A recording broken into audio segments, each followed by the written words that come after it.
What is going on, everybody? Welcome back to the Austin Show. Today we're looking at the new Mattel Masters of the Universe Masterverse figures. From Revelations, we have King Grayskull, so he looks awesome, and as he appeared in the show. And then from the new Eternia, so again, we've dealt with more new Eternia figures, we have Beastman, which looks really cool with all the additional accessories that he comes with, celebrating the 40th anniversary of Masters of the Universe. So both of these figures look really cool here, and again, both like deluxe figures, so they come with more accessories, but both are cool, and I'm excited to check them out. So let me get them open out of the box and we'll take a look at them together. Well, let's start off with King Grayskull, again, how he appeared in Masters of the Universe Revelations. And we know from his backstory that he created the Sword of Power to be able to defeat Orlax the Primera because they needed a weapon that could kill it in 2 dimensions at once, and that's what the Sword of Power was able to do. And then we see that the Council of Elders ended up casting a spell on the Hall of Wisdom to make it appear as an ominous looking castle and named it after him. So that's how we get Castle Grayskull. And he was awarded a place in Eternia for his heroic deeds, where we end up seeing him in the show. So overall, he looks pretty cool here, so really nice design for King Grayskull. You know, it has that sort of He-Man colors design, but obviously he is a black character, so he has that color skin. And then we have his face design, which looks pretty decent. You know, looks like he's maybe a little bit angry or something there, but it's really cool hair design, so his hair in like the braids, so the braids coming down the front and the one together there in the back with a nice little holder there in the back of his hair, which looks really cool. So that's awesome. And then, like I said, his body's pretty much just He-Man, so he has the harness piece here with the logo on it. I assume it's probably like sort of his logo, but he's got some like gold and bronze color bracelets, gold and bronze color belt with some like tan color fur for his loincloth. Of course, the legs going down, again, tan color there at the top of the boots, and then the leather boots with some like dark brown or black straps there. But the thing that makes him different is that he has this cape piece, so he has this upper like sort of color fur piece, again, whatever the fur he got probably for his loincloth probably provided this as well. And then he has the cape as well, so the cape also has a metal wire in it, so you can get it to stick out or whatever if you want it there as well. So you can have King Grayskull. That looks a little bit weird, but you could do that if you want to as well with his cape. So it's the all red fabric material and it's all cut out at the end. And also his harness piece, like when moving around, it came undone, and ever since then I can't get it back together. So I get it in it, but it doesn't stay because just with the designs they have, these little hump pieces don't stick well enough to be able to hold it in. So it's really annoying that I can get like the first one in, but then it just pops right back out, and then doing any of his movements it pops out. And then with that, it also loosened up this cape piece, so I think that it looks like he just got a big pillow like sitting up on his shoulders. I don't think it provides the look that it's supposed to. So I feel this whole cape piece is just a bit of a mess on the figure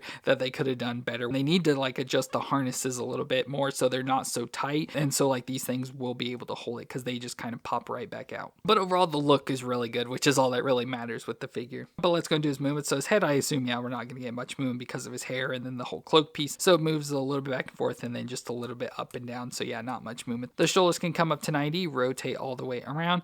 We get the bicep twist, the double elbow joint that bends up that far. I know this elbow has an issue with him that you can't get it fully bent like you're supposed to, so we can only get about that far. But the wrist can twist around and flex back and forth. We have the upper ab crunch there, so crunch back and forth with a little bit of the twist. So again, can twist a little side to side, but it doesn't stay.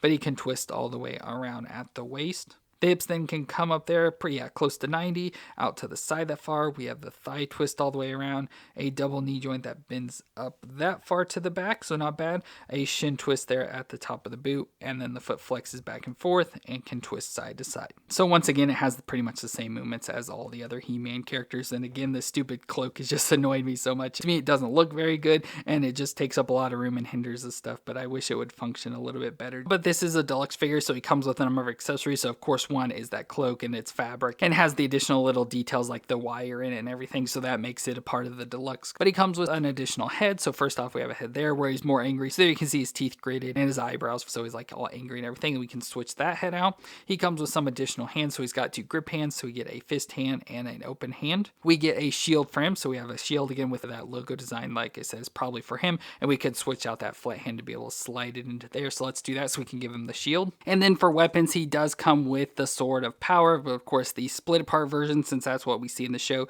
that they go to Eternia for, so that he can split the sword apart so they can have the 2 different sections. And of course, if we saw both the grip hands, we could put one in each of his hands, but let's go and just put the more normal looking Sword of Power version in his hand to go along with his sword. So there's King Grayskull with the sword and shield. That looks really cool. So very awesome design there, and it is cool that we can also have the other part of the sword as well. But I think overall that looks really cool. And I did want to show that we made a custom sort of figure, just taking stacking pieces together to make like the 2000s version of King Grayskull, because this is more what he looked like from there. So I think overall that looks pretty cool. So we just took like the He-Man from the Savage He-Man, maybe his body as well, put on different harness pieces along with the cape piece, and then switch out some of the body sections, which is not easy. You had to cut them up and get them split apart, and the axe there as he has. If you look up a picture from the show, he looks relatively similar to this, and he's much taller, which is pretty cool as well. So that is pretty cool to have both these versions of King Grayskull here, but of course this one is the one from Revelation.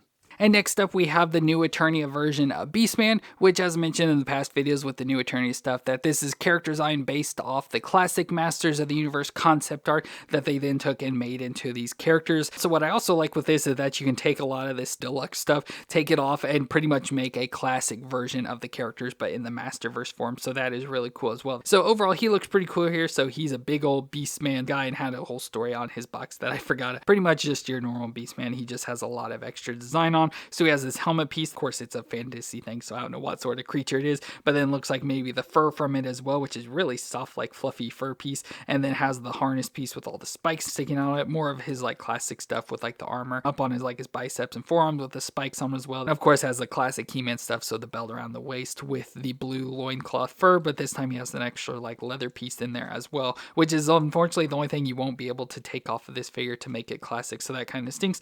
But then it is Beastman, so he's got the all furry orange body you can see there on his legs, arms, and his midsection, and then more armor on his legs there going into his feet. And then of course we have his head, so to see him we can go ahead and pop this helmet off, so we have there like a classic looking version of Beastman's face there with the blue and white on it. That looks really cool. But for the figure we can do his movements, so his head can twist all the way around. He can look down a little bit and up a little bit, so very little movements in the neck, probably just because of all the armor pieces. But then we get the shoulders that can come up to 90 and rotate around within there. We get a bicep twist, the double elbow joint, which I believe is stiff on this one, but we can get it to bend. So getting both bend, we can bend up that far, so that is really good. And then of course we get the wrist that can twist around and flex back and forth. We have the midsection crunch, so there you can crunch back and forth, so forward and backwards, twist a little in there as well. But then of course it's hard to twist, so we got to twist around at the waist with all this armor piece. It's really hard to do. Then we get the hips that can come up close to 90, out to the side a little bit there, thigh twist all the way around, double knee joint that bends up that far to the back, so not bad. And then he does have a shin twist in there, but with the armor it's hard to get it there. You can see it twisting a little bit, and then we get the foot that flexes back and forth and can twist side to side. So with all this armor and everything, of course it makes it big and bulky and hard to do the movements, but I think it looks really cool. I like this a lot more on him than a lot of the other figures, but overall I think it's cool. So he of course comes with all the stuff you see here, all the additional armor pieces and everything, and then of course he comes with the head as I showed, so there is that head piece, and then he comes with some other accessories as well. So we get some additional hands, so we have some hands with the grips in him, since he has a fist hand and an open hand for that one, so there we got some grips to hold some weapons. We have an additional armor piece, so again looks much more like the classic Beastman version that we'll have to switch out to, so just like his classic design and stuff. So like I said, we'll switch that now in a second. And then he comes with some weapons as well. So first off we get the club, so this big spiky club, so wood club with spikes all over it, so pretty cool, we can put it into his hands. And then of course he comes with his classic whip that is normal for Beastman, so that is pretty cool. We got that there, we'll put in. But now let me go and just take some of this armor pieces off and stuff and try and make him look like the classic and switch out the chest plate and stuff. So there, like I said, especially if you take a lot of the armor pieces off, you just leave the shoulder armor pieces there and then switch out for that other color piece and take everything else off. There you have like the classic looking Beastman now, so pretty much exactly how he looks like with the original toy. The only difference is, like I said, this loincloth you have to kind of leave on because it's molded into the belt piece, so you have to leave that. But everything else though, now he looks like a classic version of Beastman, which is cool, and I went ahead and put the whip in his hand, so that overall looks awesome. And then of course we can bring in that Revelations version of Beastman that we saw, so when it's like the later time period where he looks more barbaric and everything there. So there you can see the difference between the two figures. So like I said, I love having these new Eternia ones, how you can take and switch out some of the stuff to make them look like the old classic versions, but then also have the new versions as well, like with this one with all the additional armor pieces and the fur and everything. So I like these new Eternia figures a lot, that you can pretty much get two figures in one, and so I think it looked really cool, so especially with this classic look for Beastman. Well, there's our Revelation King Grayskull and new Eternia Beastman figures. Both Both of these figures are pretty cool. I like the King Grayskull, just his look overall. Like I said, I just hate his whole cloak and cape piece design. All that's just really annoying with the design of how I can't get the harness to stay straight. But the Beastman is really cool. I'm really liking these new Eternia figures because I think he looks pretty cool. It was relatively easy to get all his armor and everything back on, so that's not too bad. And then taking it off, it looks really cool, you know, with that more classic look. Both of these figures are really cool, but I absolutely love the Beastman. But let me know what you thought of these figures down in the comments. And if you enjoyed my review, let me know with a thumbs up. I want to thank you all for watching. I hope you all stay awesome out there, and I'll see you in our next review.